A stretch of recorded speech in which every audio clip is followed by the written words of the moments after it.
Pew pew. Pew Anton. pew, live again. I was muted in the beginning, but I was quick to unmute myself. So, welcome back, everybody, to this awesome Kotlin channel on YouTube. And I'm Anton, and we have Viktor with me today. Hello, Viktor. How you Viktor is doing? our frequent guest, and I think he's here for the third time already, maybe fourth time. I don't remember exactly. I didn't count. And usually he comes for the topics related to building applications and deploying them to some interesting environment. So all kinds of infrastructure around building cloud native apps and so on. I remember there was an awesome stream about Kafka probably a year ago, right?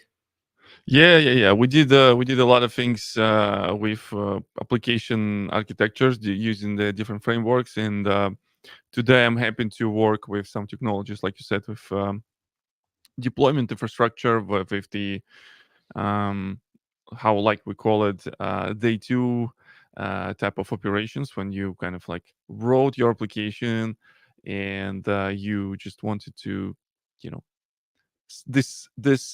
you wanted to have like a very smooth sailing of your application. You wanted to make sure that your application is up and running, you have a monitoring installed, you have all things available for you to reconfigure your application just in case of, something goes out, and things like that. Nice. And today we have service mesh for Kotlin developers. I like how you positioned the logo there, like a Pac-Man almost, but Yeah, as I K. was yeah, I was reading official brand guides, and I was okay. So can I use this like this? I couldn't find anywhere that I couldn't, so I decided to, okay, so let me stylize it in this way. Right. Okay. What are we going to do today? It's most about service mesh, Yeah, but we definitely going to have some Kotlin running in there, right? yeah. We were before the stream, we were discussing some of the interesting ideas that can be demonstrated, and idea of this talk, like service mesh for X developer, where X you can put your favorite language, is to explain that when you deploy the things, and you need to have some sort of infrastructure when you deploy the things. And essentially, at this point in the 2023, it is really doesn't matter what kind of language you use. It's just a matter of your development team productivity, how productive they with the particular language. And today we happen to be in a group of the Kotlin developers, right? Um, and yeah, Exactly. so this is the questions about the Rust.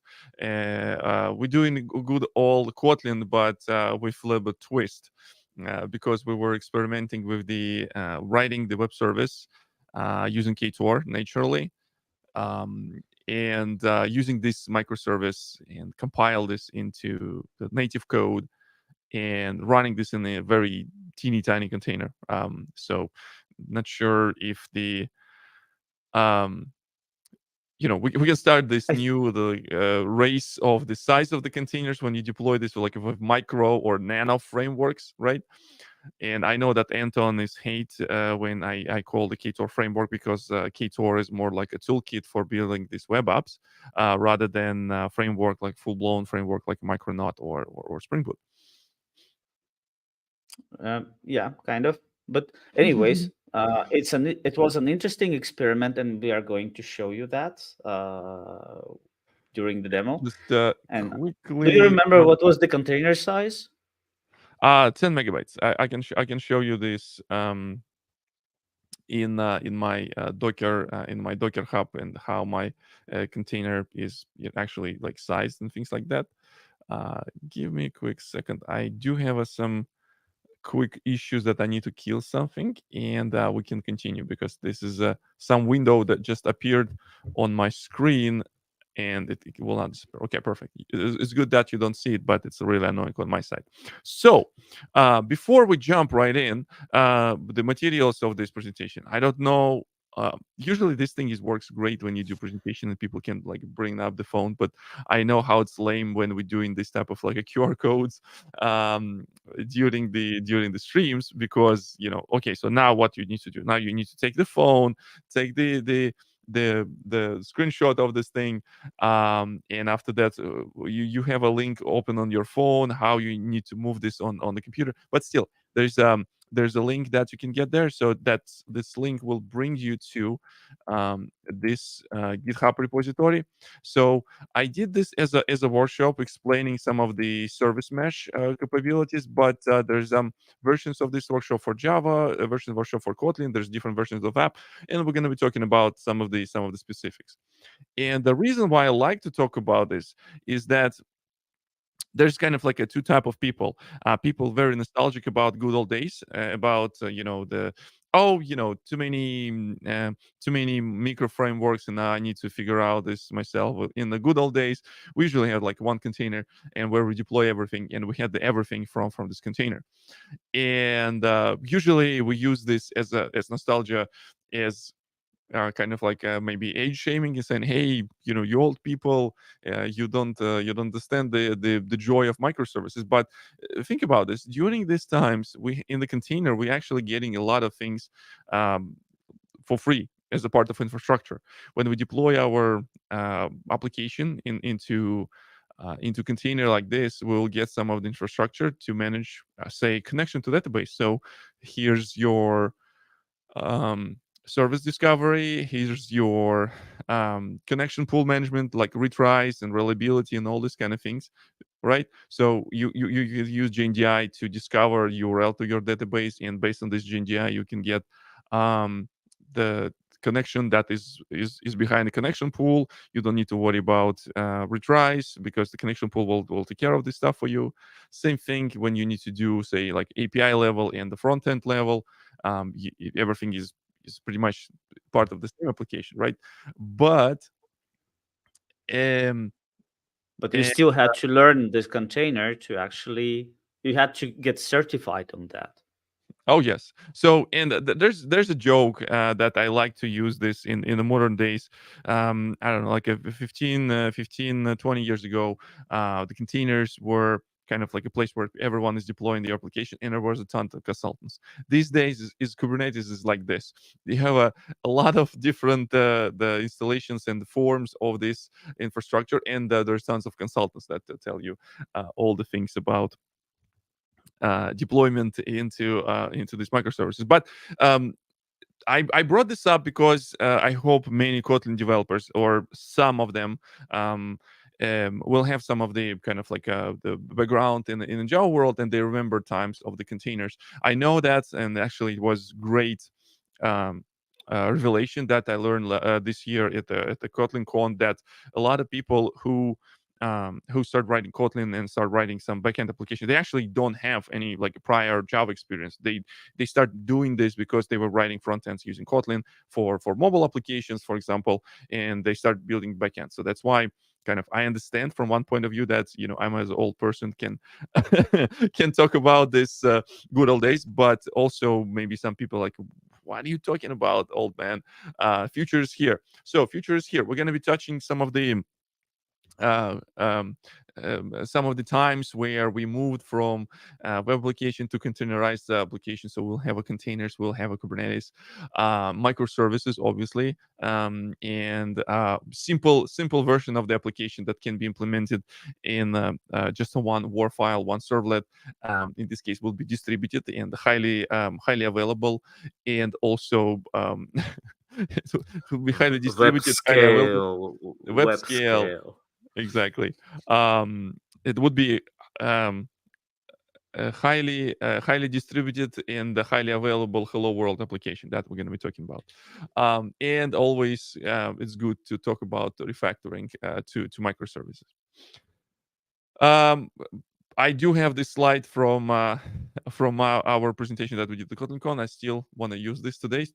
Anton will be helping me by asking some questions, or translating some of the questions that we have in the chat. So that's why bring up those questions. I don't really, I don't want to do this is kind of like a presentation style, and I just want to have a conversations and bring more questions. We will discuss this, and maybe it would be like a show and tell, right?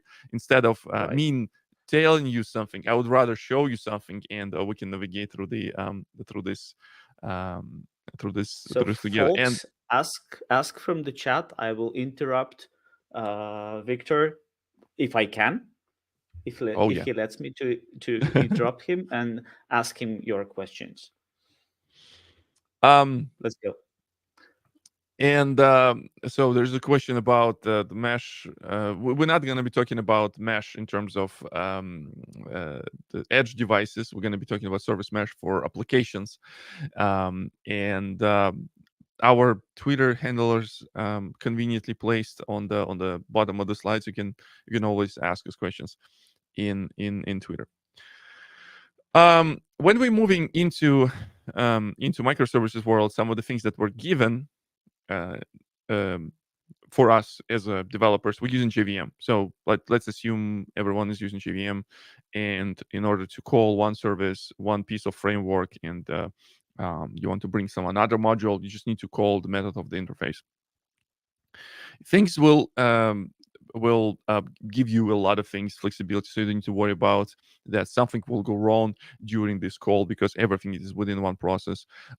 You will usually don't need to worry that someone else will access some of these pieces of code because JVM provides, apart from the standard like encapsulation mechanism, there's also ability to deploy code on a different security managers, and some of the code will be accessible, some of the code will not be accessible. If you want to make it inaccessible, you will be able to do this. Once you move this into microservices world, things becomes very slightly different. So from perspective of interaction, things will stay the same. Instead of interface, you expose API, and another service will do the call through the some sort of network protocol, right? So in this case, can be HTTP, gRPC, any type of high level protocol, any type of low level protocol. So, but anyways, there should be some sort of network interaction. But whenever we're talking about network requests, things become very interesting and very difficult in case of you running these things over network. Many people know this, and I would like to say this one more time. um Network, usually if something will go wrong with your application, usually it is a network. Most likely it will be DNS. It's, as you know, everything in this life. So usually something will go wrong if someone will tell you that, oh, our network is 100% reliable, 100% secure. um you talking to either liar or not very competent person. Usually network will cause, just Google recent outages in the big like Anton said, in a web scale companies. You can find the problem with the network or the different routing. And obviously DNS always brings a lot of joy and fun to debugging the problems. This is actually was not that bad a world. So this is the world where you were relying on infrastructure, meaning that you building your application inside some sort of container. And I do this air quote when I call it container in generic sense, right? You build this the war file, which was just a zip archive of a particular structure. So when you bring this to the infrastructure like this, like application server or um, the this thing, um, it will be responsible for deploying your code, running your code, plugging this code to the different things.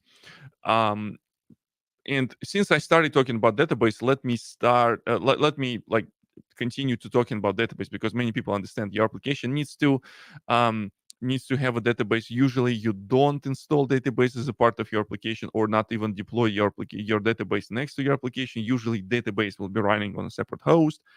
Separate team of specially trained people would be responsible for managing this, and it still would be network communication, even though you're calling this from this monolith application. From the monolith, we need to call this database, and a lot of things that you need to be doing apart from you just simply calling this system. You also need to figure out how you can do deployment, how you can do observability, how you're collecting the loggings, and how you perform like encryption of the traffic if need be, and things like that. So in this case, we just like need to go into the website to generate our scaffold project. We go into Ktor website and generating our scaffold project. You go into startspring.io to generate your scaffold project.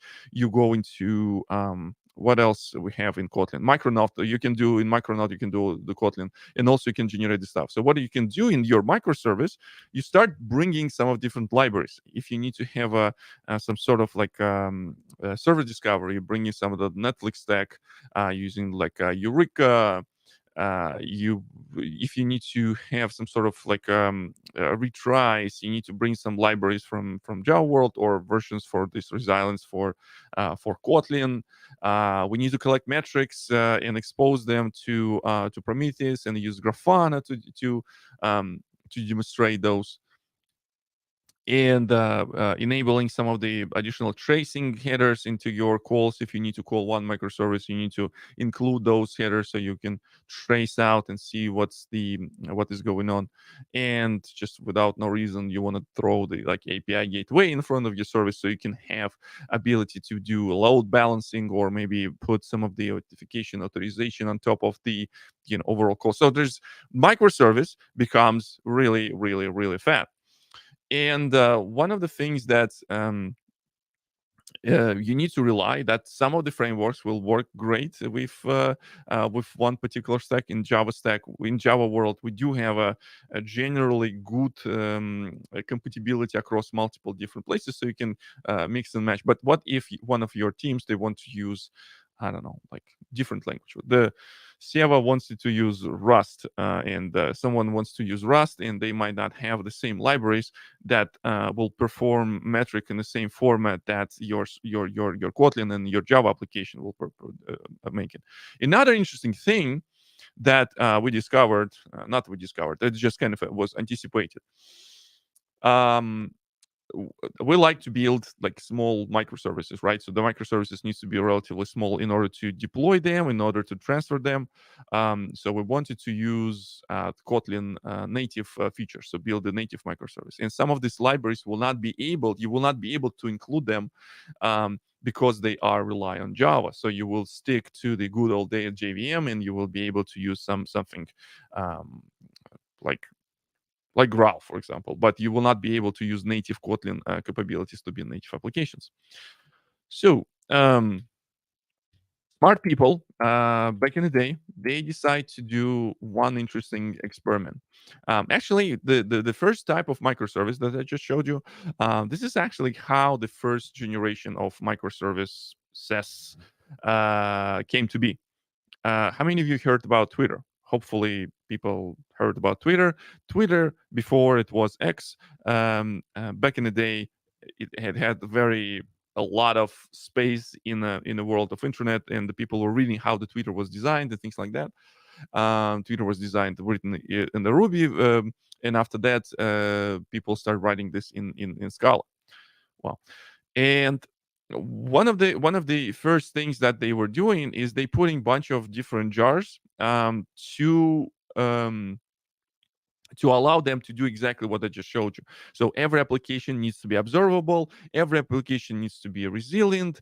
Every application, because they will be calling some other microservices. Everything is microservices. Everything is APIs. And so every application will include a ton of extra jars to be put inside your application. So you'll have additional problems with the versioning. You need to make sure that you're running the same version or version of the library is compatible, and the output of the library would be the same as the. So there's a lot of like things needs to be tested. So people would start with the some old version of JVM because the library was not updated and so far and so on. So they were thinking, um, what if we will take all this functionality from the microservice and extract this and run this as a separate, what we call sidecar or separate process that will be running next to your application with a teeny tiny process. And your application will do the thing as it's supposed to, right? So it's supposed to be running some business logic, and the rest of this kind of interaction with the with monitoring solution, with service discovery, with the some other things, it will be handled on this kind of sidecar on the proxy side of things. And interesting enough, there was at the time, I think it was like maybe like 10 years ago. At the time, there was very small and very fast growing open source project. This like a pinkish thing. It's called Envoy. And one of the things that the people who designed Envoy, they were wanted to have it configurable, dynamically configurable. It needs to be fast because you don't want to have a proxy server that will be, slowing down your application. And you will be able to do things with configured reconfigure proxy on the fly, and also handle lots of interesting things. So now the architecture of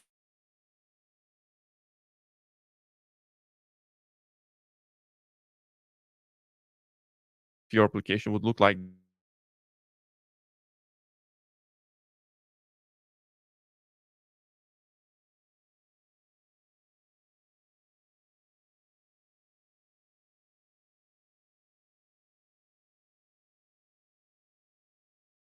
this.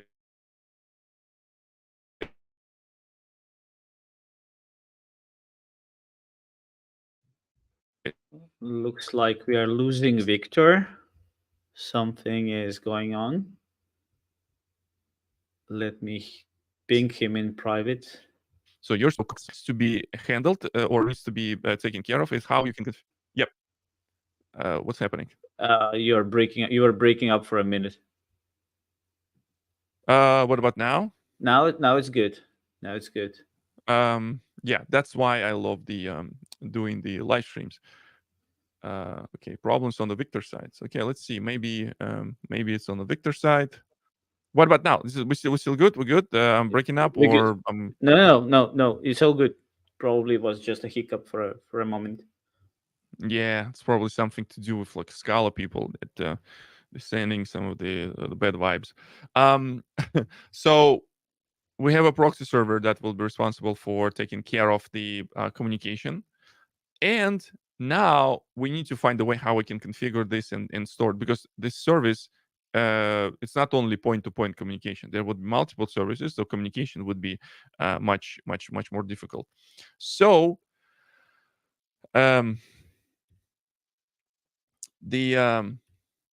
we need to have a third thing called configuration service that will be responsible for handling the configuration for your proxy, and sending this configuration to the different sidecars. And with this, basically, this is how the service mesh generation, second generation service mesh came to be. So we took the libraries that were part of our application, because every application will include pretty much the same number of libraries. We took them out. We make them as a independent binary that will be running alongside of your application. So your application will stay lean and still stay micro, because we were writing microservice.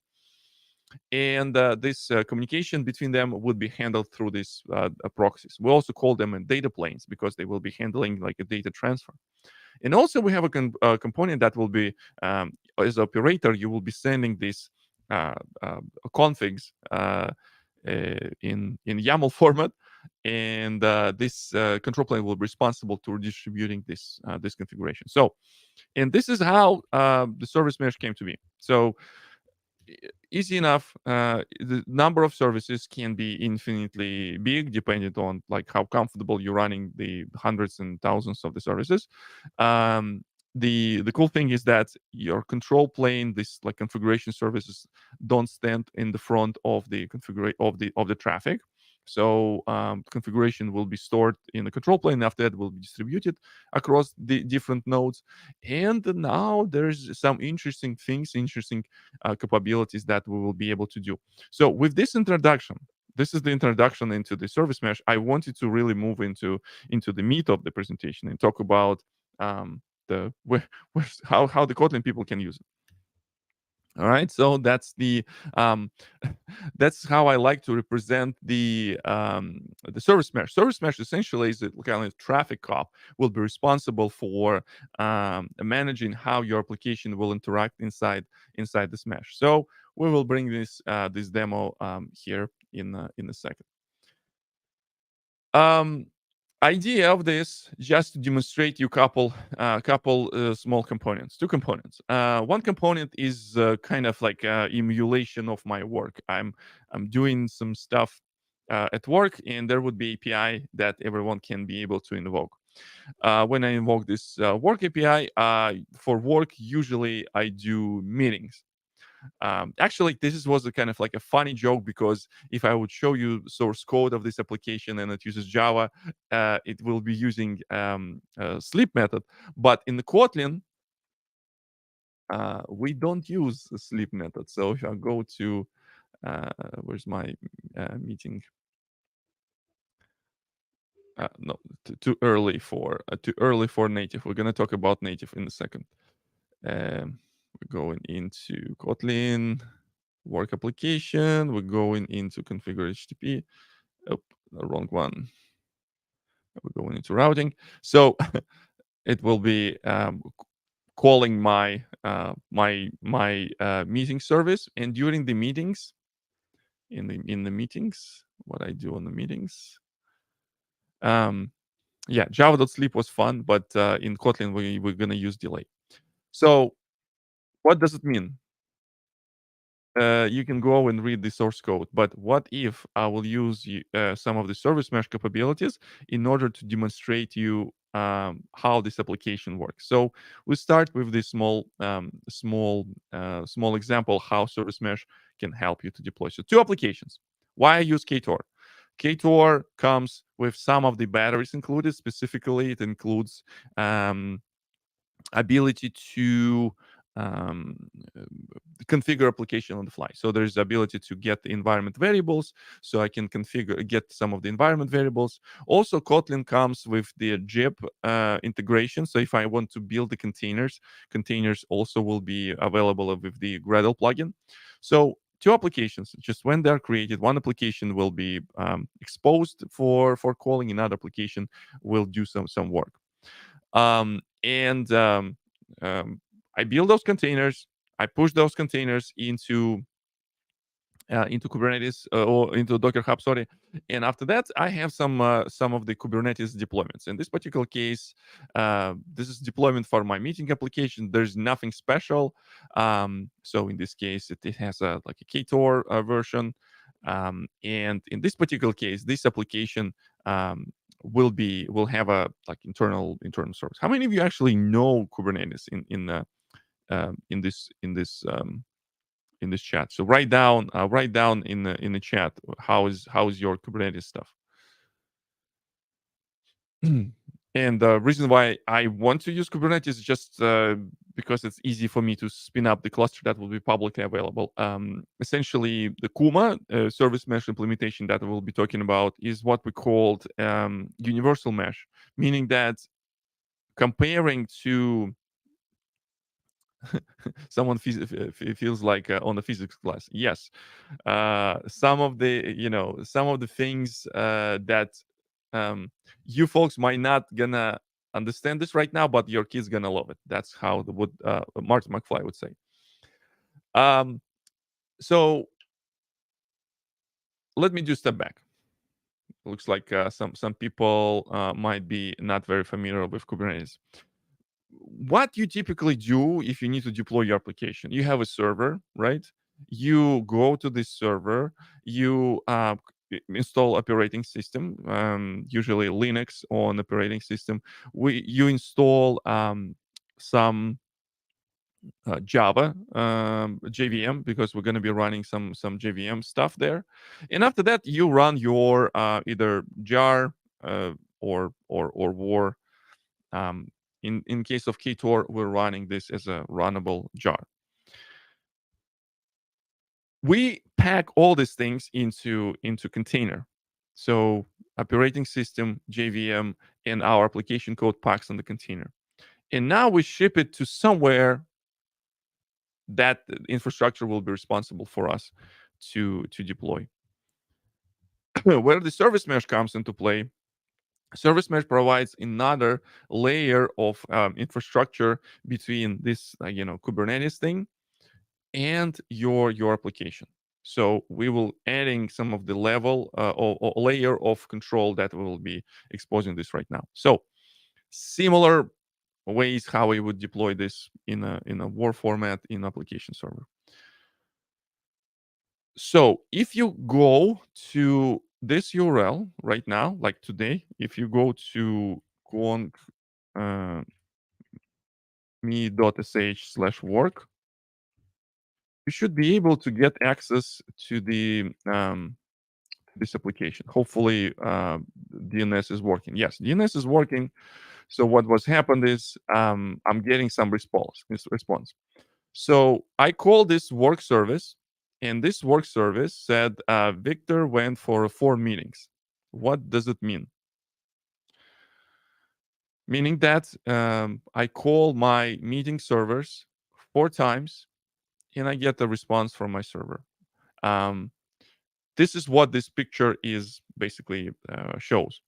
But this is picture that was drawn in the Excel drawing, things like that.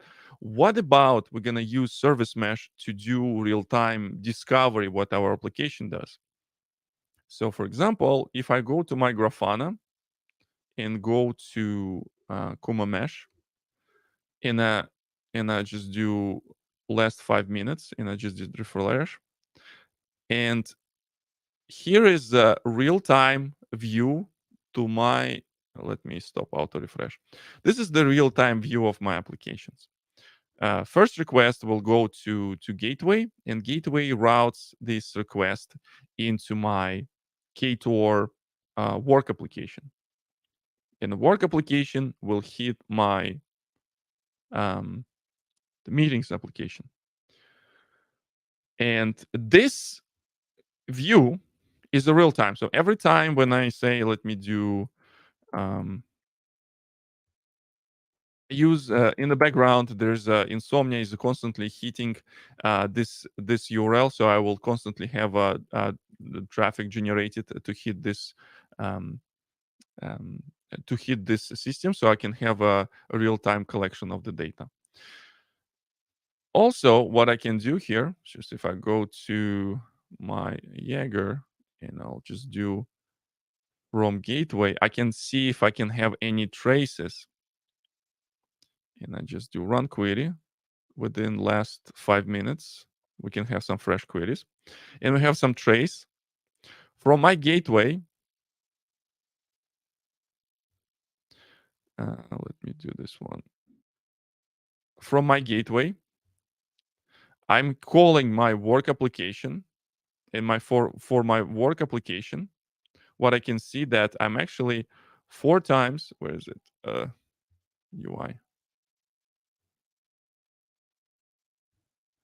When I go to my work application, I see 4 times I calling this meeting application. Anton, are you following what I'm saying? Yes. Also, or also you feel like you're on a physics class, and you just blinked and No. you already No. missed the No. thing. So It's no. let's It's for me. It's okay. But we have a so question. Like to yeah, your previous information about Kubernetes, there was a question about relation to the Helm charts. yeah, So the person who probably don't know that much about Kubernetes, how do Helm charts fit into the story? great question. So Helm charts is the ability to package deployment of your application. Essentially, Helm charts provides you the way how you would package everything that your application needs into a set of declarative configurations. Helm charts provides very cool functionalities with the templatization and customization if you need to kind of like override some of the things. But the same, but to be to be fully honest with you, Helm charts will give you just a glorified template. Instead of like writing like shell scripts to deploy this, or like using the some sort of like AWK or some of the manipulation of the string, just provides you very nice templating for YAML. So there's nothing that you can do without Helm. So you can use like a standard, because Kubernetes comes with standard templatization framework called Customize. So Helm is just the way how you organize your YAML files. And me, in this particular case, I just simply use these YAML files as is. So there's no Helm. Helm will like slightly complicate situation, because my application deployment is not that complex. So let's take a look first on this. So we discovered that when I call this through the gateway, my work application needs to call 4 times this meeting application. Let's see why. So if I go into my work application,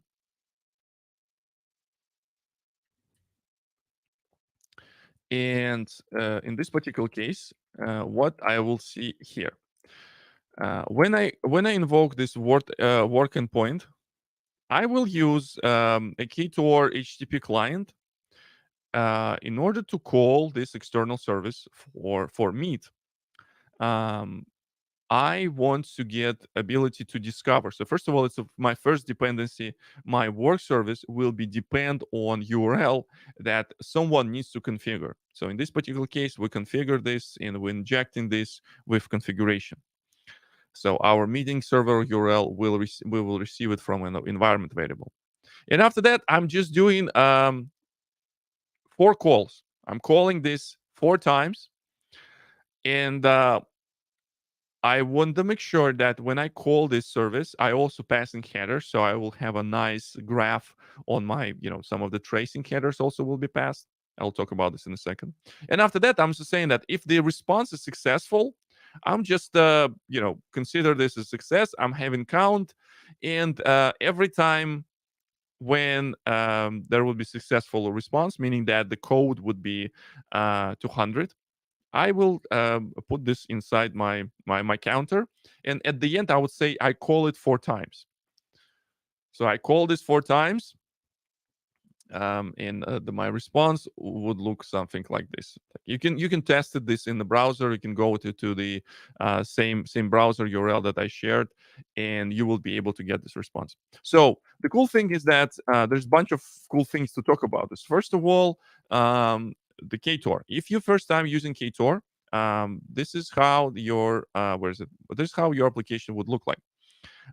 In this particular case, I'm kind of like a future proof. So in this case, for my engine of Ktor application, I'm using this coroutines IO.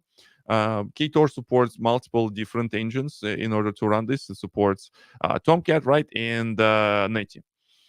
And in the future, I would like to migrate this application into Kotlin native. So I would love to stick to the native CIO. Another cool things that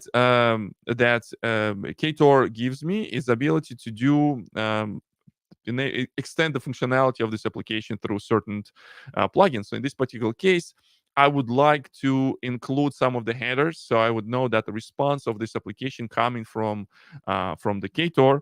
So if I will go and see, it's like let me do. I will stop this request, and every header I see that a response coming from Ktor JVM.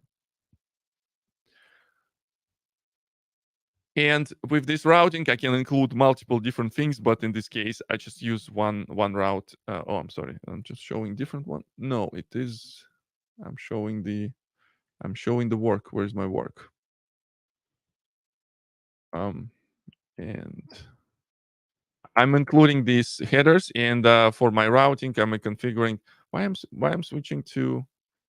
I'm switching to the wrong thing. I want to go. Where's the? How I can go to file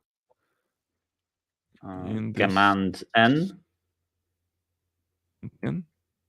No, and no. then the Like in open button. if I will click it here, it will open this in here. Oh, like open. Always select open file. Yep, that's what Yeah, I'm trying to right, do. So right. that's why it's jumping around. Um, Also, I in this application I'm using the content negotiation. So as you can see here, as a response, I'm just sending this serializable data class, and the Ktor will be able to handling some of the conversion. So in this case, that's my response, and I'm sending this message back. So Ktor will be handling some of the content negotiation, and will be sending JSON back. Also, I do have a like some health check endpoint that's just simply asking, "Are you okay?"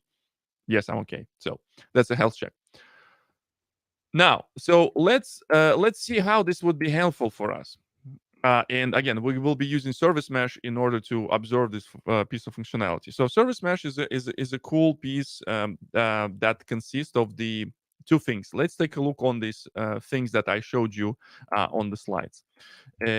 I was talking about the data plane, and I was talking about control plane. So let's talk about control plane for a second. So control plane, it is another container that runs inside Kubernetes, and I'll just the Kuma system. So inside my Kubernetes cluster, I do have a one container that runs my control plane application, and this control plane will be responsible for multiple things. So first of all, it will be responsible for showing me nice UI. Kuma comes with the UI out of the box. So when you connect to this control plane, you will be able to see multiple things. So we have a default mesh, and inside this mesh, we see multiple services deployed. In this particular case, we're interested in our meeting service and our work service. And also, the service mesh provides built-in capabilities of gateway. By default, when you deploy everything in Kubernetes, you will not be able to access this system from outside world. You need to you need to have a load balancer that will be deployed in front of your application, and you need to have a ingress configuration in order to your application will be available to outside world. I'm using this functionality that comes with service mesh, and I said, hey, I want this work application to be exposed to outside world, so everyone in the internet will be able to access this. And the way how it looks like, if I go to my mesh folder, inside my mesh folder, I'm telling this create a gateway with the port 8080, and for my gateway to route this thing, I will be able to say, okay, so this is the service that I wanted to expose, and this service will be available through this endpoint. Since my service URL will be accessible through /work, it will call / on the gateway, and after that, routing the call to this the work application URL. Next thing is that service mesh provides me those things. Another thing that this service mesh provides me out of the box without me even configuring anything is ability to configure retries. So if I go to mesh policies, I will see that every service that every application that I will deploy inside this service will automatically will have this retry policy.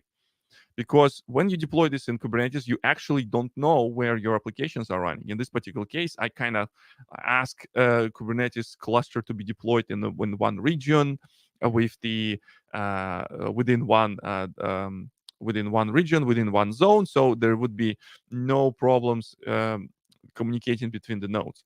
But some of people might have a cluster that deploys across multiple zones, multiple regions, and the network connectivity between the systems would be different. So this provides you with some of the same defaults, And for example, you don't have to build in your application. So as you can see in my application, in my code that will be responsible for calling the service, I don't put any functionality or any configuration inside my HTTP client in order to retry or try to do all these kind of things. This functionality will be provided by Service Mesh if there would be some of the disconnection. So let me demonstrate you how this will work. And to demonstrate how the problem might happen in the service mesh, I will use service mesh to do this. In the service mesh, there is also a very cool component that we called fault injection. I was wondering, Anton, are you familiar with the concept of chaos engineering? I have heard of Chaos Monkey, something that runs across the some script that runs across the cluster and deletes everything That's randomly. one of the one of the things that to look at this one. But we can be less destructive. So we can actually say, instead of just going and deleting, we do have a control over communication between our services. As you remember from this slide, we do have a control over this green line with the service mesh, and we can go and essentially inject some of the pieces of the bad behavior inside our application. So in this particular case, between the services, um, it was work store and my meeting service. We're gonna make sure that 50% of requests. So we have a 4 requests between the services. We will have a 2 of those requests fail, and we will get a status 500. Remember, in my application code, whenever it is not 200, it will not count as a successful call. So meaning that will not increase our counter, meaning that in our response will not include 4, we include something else. Also, we have ability to limit a bandwidth. So we can also say communication uh, between those systems will be limited to 50 megabits per second. So if I'll go and deploy this, and I will deploy this using the mesh fault injection. And if I will continue calling my insomnia repeat on interval, let's do every 2 seconds. And my response now will include 4 meetings. So something didn't work. How we can how we can figure out what is not working? Yes, it's a classic. It's not a Ktor. It's a Ktor. Ktor. And now we will update. Also, another way how we can discover what would be the problem. If I go to mesh default and go to policies, and the policy for fault injection, it has this tab called affected data plane proxies, and with this I would know whatever data plane proxy will this policy was applied. In my case, in order this to work, it needs to be 2 data plane proxies. So in this case, I screwed up. So let me quickly update this. And now when I will refresh this, it should show me 2 data plane proxies. It should show me, let's see, still doing this, and repeat on interval, 2 seconds, start. Now I have a 3 meetings, 1 meeting. So now there is some disconnect, and we'll see update in a second. Over a certain time, this communication will normalize, and we will have a relatively same kind of like 2 meetings every time. So 50% of requests will fail, and there's also kind of like a sliding window between the system. If I'll try to do, um, say, let's do repeat on interval every second. So this should be faster, and we will see this immediately. Another way how we can notice this, remember I told you about this real-time dashboard that allows me to see what is going on in service mesh. And when I open this service with this, I see that my response is 50% of, let me disable this, stop. Let's do last 5 minutes, and we'll just do refresh. So when I said 50% of responses from this mesh meeting service will have a 50% of failure. See, this the red one is a half a circle. So that's how we can see the visually. Another way to observe this, we have a trace between those services. We will be able to go and see this particular trace. And if I'm going into Jaeger, we go into service gateway, and from all services within last 5 minutes, run query. And what I can see here is that I still have a four calls, right? I'm trying to do the four calls, but some of them are failing. So that's not a good representation. 1, 2, 3. Okay, not the good representation. 1 and 2. Yeah, that's a good representation because timing in distributed systems is always kind of like an interesting issue. So when we have a trace, we will be able to get interesting results. So we're expecting this to be like two successful responses and two responses actually that failed. Once you go and explore, you will understand this is response that not coming from your application. This response actually coming from your data plane proxy. How does it work? Inside my, let me show you how my application look like. So again, I'm going into my Kubernetes cluster and I'm showing how my application deployed. So I have two containers, one container for meeting application, one container for work application.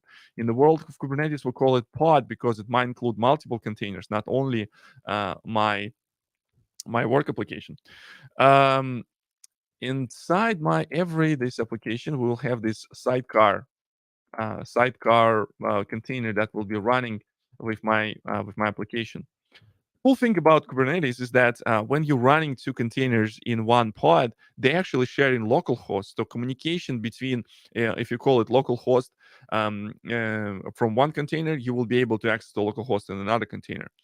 And this is what we're using in this particular case. During the startup, we're configuring routing like IP tables in this pod. So all requests first will go to sidecar, and from the sidecar it will go to actual application. And one of the things that we're getting, this is the output from my application, from my the work application. And as you can see, this is responses coming from my Ktor application. And some of the cool things that you can notice here, apart from the headers that we injecting with the application code, I'm going into where's my Ktor, not meeting, we're looking for Ktor work, and we're looking here for routing. Um, I'm injecting some of the user agent headers myself, but also I make sure that all the tracing headers are also properly propagated. So I'm taking the headers from the response request and putting them from the first request, and after that I'm propagating it down.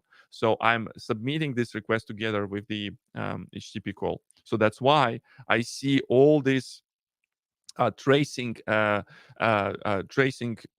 trace IDs. So those trace IDs will be generated on the gateway side of things, and every request that comes in will include um, in every request. Anton, are we still there? Yes, we are. We had one question about the HTTP client you're using. I answered in the chat that's Insomnia HTTP client. It's But IntelliJ IDEA has great, a yeah. HTTP But I client as like, I well. really like this capability of sending a request kind of recurrently, Yeah. pinging the services. HTTP Mhm. client in IntelliJ is nice, but it's you execute and it runs. There is no recurring feature, I think. And you see, it's still working as we expected. So, but because we have a failure injected, we came into a situation that none of the request was served. So Let me so from the point of view of the sender, it looks like a timeout, right? from the sender. Every time when you look into code from work. here, um, response code will be 500. It will be not. It will not. It was not Okay. the timeout. We're saying in this policy, in this fault injection policy, we're saying like every request will include every other request will include as a response 500. And what Okay. we can see from here is you see this response is like in microseconds, Hmm. meaning that it was shortcutted on the proxy side of things. It's not even touched my application code. You can use this to put something not that harmful, but let me delete this. Um, just want to make sure that my calls is still doing this. Let me cancel. Sometimes it can be um, sent after delay on interval. Let's do 2 seconds. It would be it's my way how I can generate some load to the application. Sometimes people like to communicate and they also generate some traffic when they clicking this link multiple times. Um, so fault injection is specifically injects the failures between your system. Why you want to do this? Just a quick second to explain why it is. Um, Operations people love to have a tests running in the infrastructure. One of the tests would be okay, in case of this, one of the services would start responding with 500. We want to make sure that our um, alerting system, our log system, our like a pager duty integration will work, and the people who needs to be on call, they will start getting SMS or the messages in Slack saying, "Hey, this service is start getting 500s."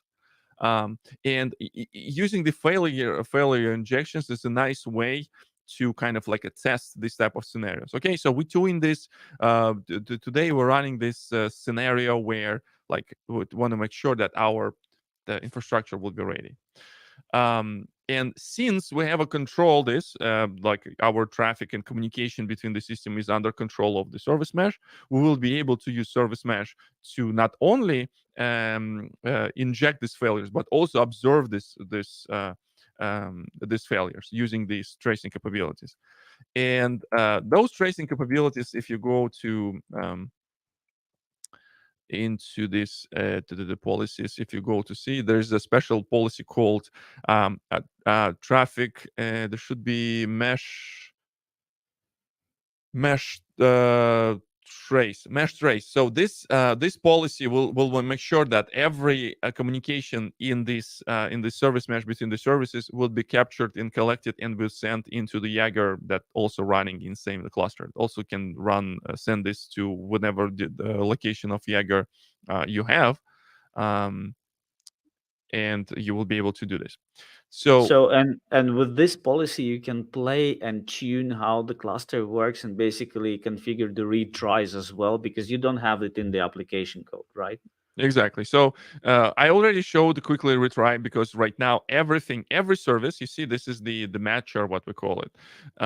And with this, you have every service that will have a star and destination to star. For each service, we'll have a maximum number of retries. We have a backup, kind of exponential backup policy that will have a, okay, so first request we will retry after 25 milliseconds, and after that we will back off with the step of kind of increasing the backup time. And we have a configuration for different type of traffic, so HTTP, TCP, and even gRPC also supported. So two level 7 protocol, like application level protocol, and one network level protocol.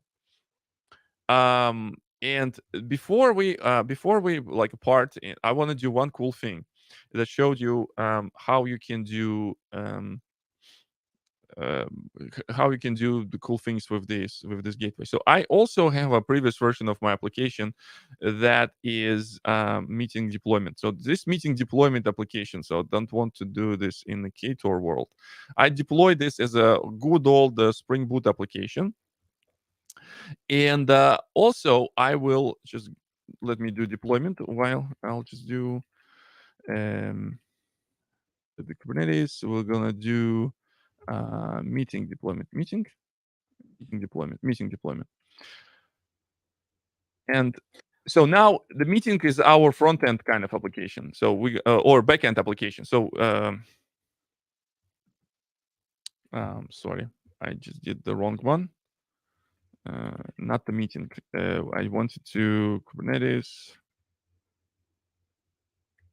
So Meeting I think there is a yeah. confusion in the chat. We have a Uh-huh. question like, so we need like high level view on what service mesh is. We have Docker containers, we have Kubernetes, we have now service mesh. How do they stack up? Like what's on top of each other, and what is running what? That's perfect opportunity to bring some Excalibur into the mix. So let's start with the very beginning. We do have our we're gonna do this one. We're gonna do bam. So we're gonna have our Ktor application.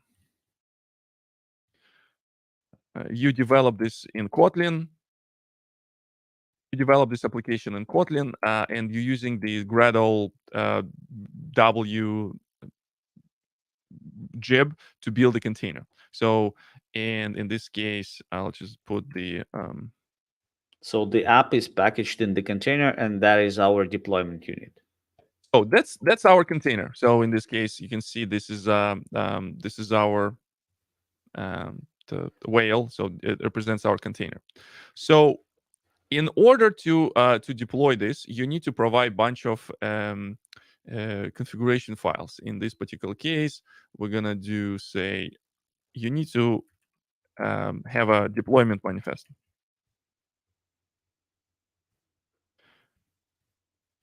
So it's like a receipt that you come into Kubernetes saying, "Hey, dear Kubernetes, here's your manifest where I put all the applications that I want to deploy. Take them over there in the container registry and deploy them however you please." That's what your deployment manifest will give you. The second thing is that your application needs to be, you need to interact with this application. You wrote the REST API type of system. You need to tell the Kubernetes what kind of ports to expose in order this application will be available. So from the container, you can have this service manifest. Now, you can have, in order this application to be accessible from the, let me do, oh, sorry, just the library. We have a user library. A penguin works great. Yeah, user. Do we have this icons? Let's see, add to Excel. Yeah, we have a user of our application. And this user of application or consumer of this API needs to get access to this system. And in order to do this, we need to put this load balancer. Because you might run multiple instances of this application. Same application. Let me clean up this. Same application, you might have multiple instances of this application running here. Because it's a distributed system, you need to have ability in order to increasing the web scale. Yeah, web scale. We need to have ability to handle multiple users, right? So in this case, we need to have a load balancer here. So we need to have multiple users, right? So they're hitting this URL, and load balancer will be responsible for handling this type of stuff. So this load balancer can be something that the Kubernetes out of the box provides. So there's the ability to do this with Nginx ingress controller, but we're going to be using this Kuma gateway. And the reason why this will work, because our applications also deployed inside Kubernetes into this where's my do I have it? Where's my Kuma? Where's my Kuma bear? Do oh, And we're gonna do this one here. So we deploy this inside special type of container. It's called service mesh.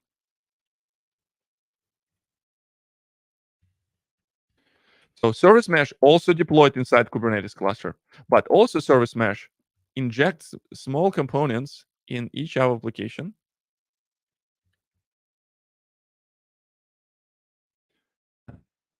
Let's do a background. Let's put them into.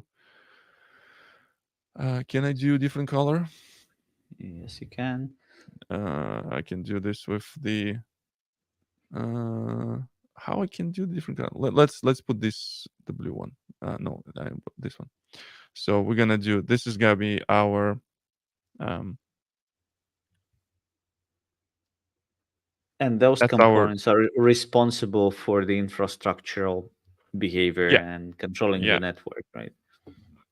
So we will be configuring these guys to be to configure those, and those line not going into application directly, they going into this component. Oh, and we're gonna do. Oop, oop. Here we go. It should stuck somewhere here. Yep, yeah. Oop. Come on, we can do better. Here we go.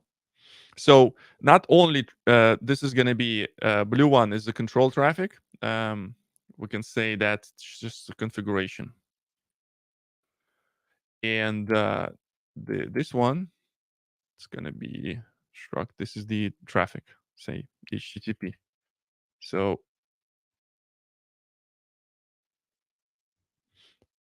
whenever we need to update the configuration, we need to update the.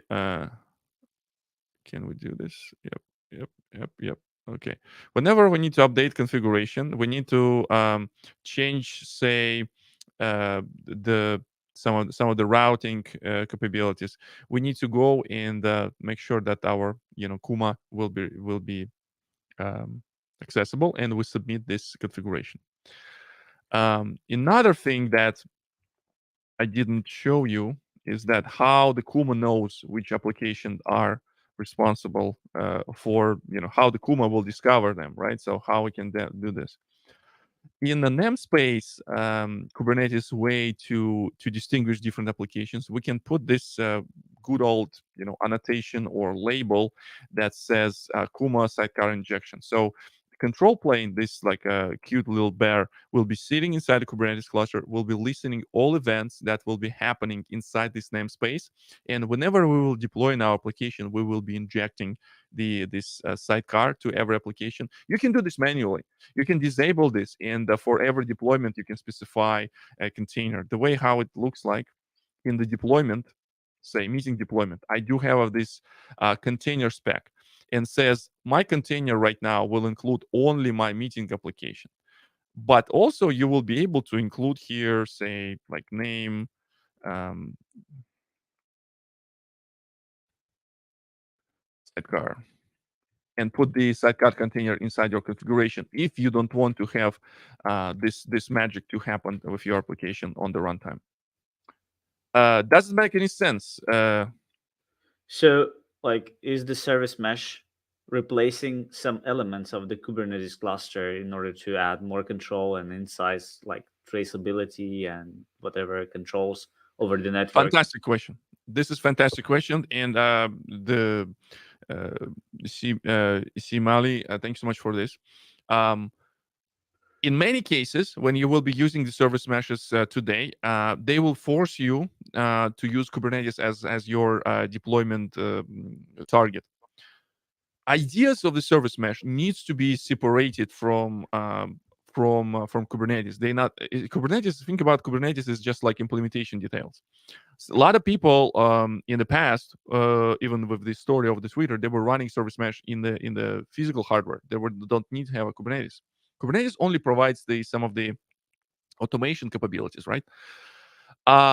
And what we did in Kuma, we don't have a strong dependency on Kubernetes. It's good if you're using Kubernetes because we can automate some of the things and we can bypass some of the configuration for you. But if you're running this in the virtual machines, just you have like a fleet of VMs that you want to deploy this, Kuma will work exactly the same. Moreover, Kuma has ability to have a multi-mesh deployments.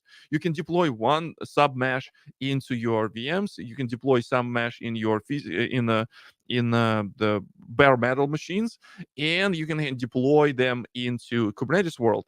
And if you will operate this mesh as a whole thing, your application will communicate like they are in one unified environment, and your application don't need to know anything about if you're running this in Kubernetes or running this in VMs or you're running this in a physical hardware. Kubernetes, the Kuma works perfectly nice with Kubernetes, but it is not hard requirement. Comparing to the other meshes, for example, Istio, it is not very easy to run Istio outside of Kubernetes cluster, even though it's possible. When the Istio was created, it was like uh, Okay. a lot of dependencies to Kubernetes, but it is not the case with Kuma. Um, you can perfectly run this in any other. I Okay. know There is that some people running this not even in Kubernetes, people running this in a Nomad, which is another container management system from the HashiCorp, for example. right. So there is a another follow-up question, a bit more specific one. Uh, Not this one, but I happen to click on this, so let's take it. So Yeah. it's like So you partially answered it already, but yeah. so I partially answered this. Kuma has three distinct advantages over Istio. So first of all, Istio and Kuma, they use underlying technology, the same underlying technology. Kuma and Istio, they use Envoy as a sidecar. So this small thingy, this little fella, it's actually instance of Envoy proxy. So they use the same underlying technology in order to do the traffic in terms of like a performance wise. People like to talk about performance. Underlying technology still Envoy. If you want to put the pressure on the Envoy, it will work with your application exactly the same how this will work with Istio. The difference is in the how they call it, secret sauce actually in the control plane, secret sauce in the brains of this operation. First of all, Kuma is designed to be what we call universal. Again, like I said, Kubernetes is a nice thing to have, but it's absolutely not necessary to deploy this. You can use Kuma today if you're running EC2 instances. You don't have to even use containers for that matter. You can run your Ktor application just Java minus jar, and you can run the data plane proxy next to your application, and that's it. You don't need to use containers. You don't need to use Kubernetes or whatever. Second thing is that multi-zone or multi-mesh. Um, Sorry, but in the previous case, you should yeah. somehow tell the application to go, or somehow you need to configure the application to use the HTTP kind of floating through your mesh, right? Yes, correct. In a world of Kubernetes, we have a luxury of automating this process. In a world of just a regular like VMs, you need to configure um, IP tables manually. There's a script that initiate. So every request that will go into particular interface, it will first go into the sidecar, and after that, it will be routed to your application. Once it's a land in sidecar, we will be able to figure out like which service to do. So here, what I'm showing is that it's what we call like init container script. When the application starts inside the Kubernetes or whatever, it needs to configure IP tables in order to this first of all, know how to route the requests. Also, the control plane has built-in DNS, so the services inside the service mesh will be able to discover each other. and this DNS also needs to be configured. And there's lots of interesting things that you can configure. There's a special components called egress and ingress that allows you to have a traffic between. Let me see if I have this slide that shows how your traffic can actually go between. Um, A quick question, in yeah, addition to this one, yeah, is there yes. a policy for concurrency limits on a specific instance? Can you do that at all? Let's talk about this in a second because I not quite understand the question. Um, Right. the last thing that I wanted to mention in terms of like the Istio versus Kuma. Kuma has this built-in capabilities to build multi zone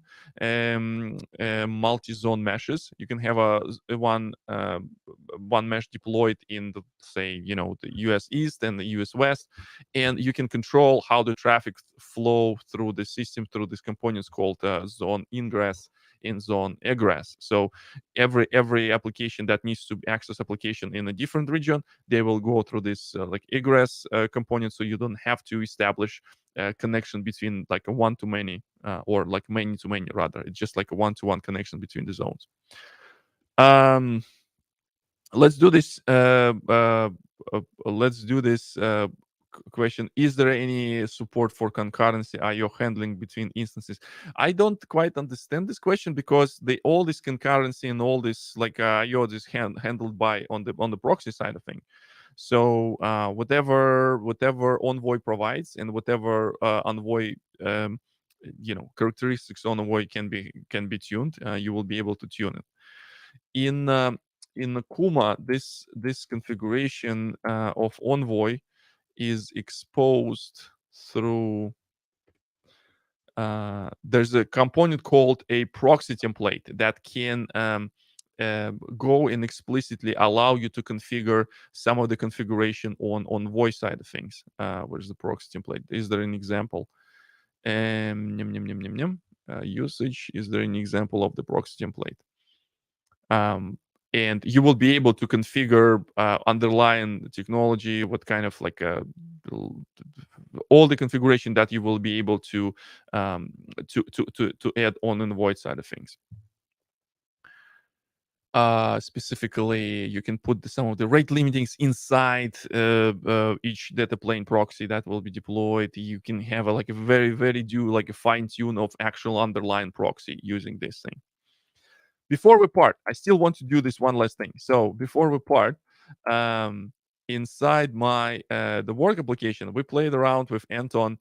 The last week, we actually were able to build a using Ktor. Where's the Ktor benefits and the service mesh benefits is where your libraries that you might need to do metrics, for example, they might not be available or written fully in Kotlin. You have a Kotlin native application.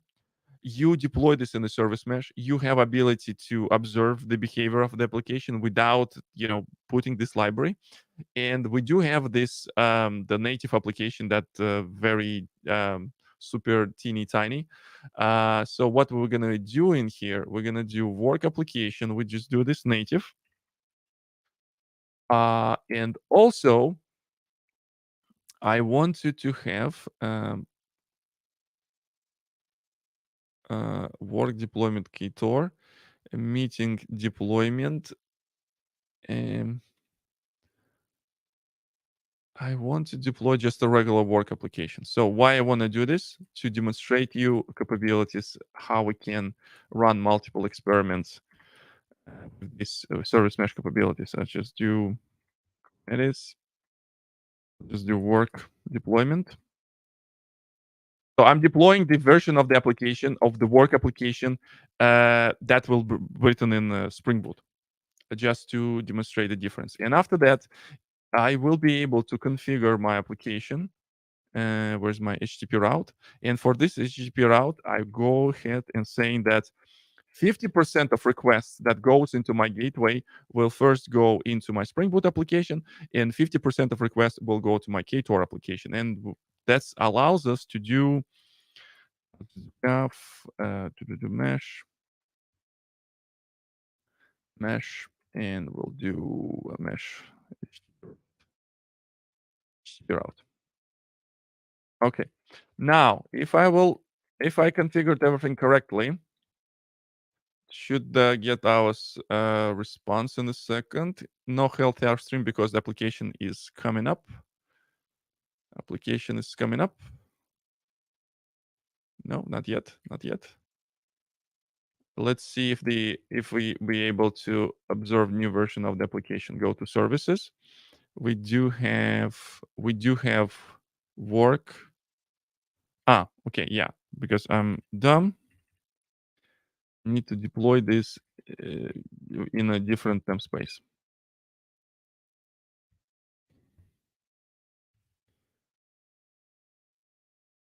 Okay, so now this service will appear in my service mesh. Let's see. There should be work. Damn it, Victor and Anton is not helping me. We're doing work. We are launching the rocket. We're going into space. So we have two versions of our work application that is written in Ktor, and this particular version is supposed to be running. If I'm not, if I did this everything correctly, running with the Ktor native. Let's validate this. We're going into Mesh for Devs inside my work Ktor. Why it's not using the Ktor native application? Something is wrong with the configuration files. Yeah, maybe. Just let's see if my it's the work application that is running. That's it's not Spring Boot. It's Micronaut version, and we have a Ktor version. They both running, and now we need to see why I'm not sending the traffic to where I want. In this case, let's see data plane proxies. It's deployed, and we're going into default policies. Gateway routes. This gateway route includes two services. One service, work mesh for devs, and one Ktor. Let's see if we have a mesh for devs gateway. That's correct. And we go to service. We go work mesh for devs and work Ktor mesh for devs. Now we should get the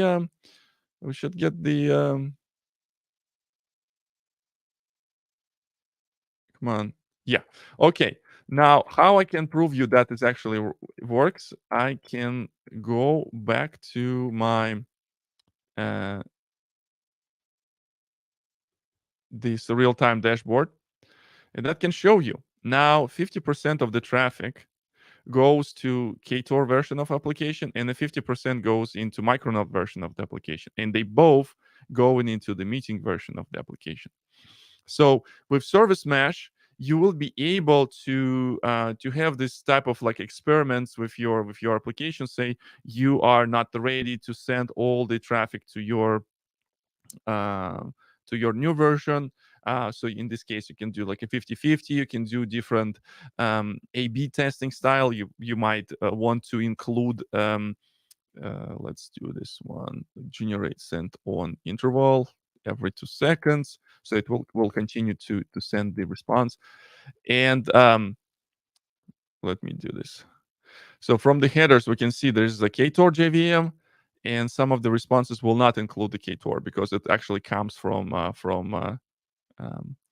Micronaut.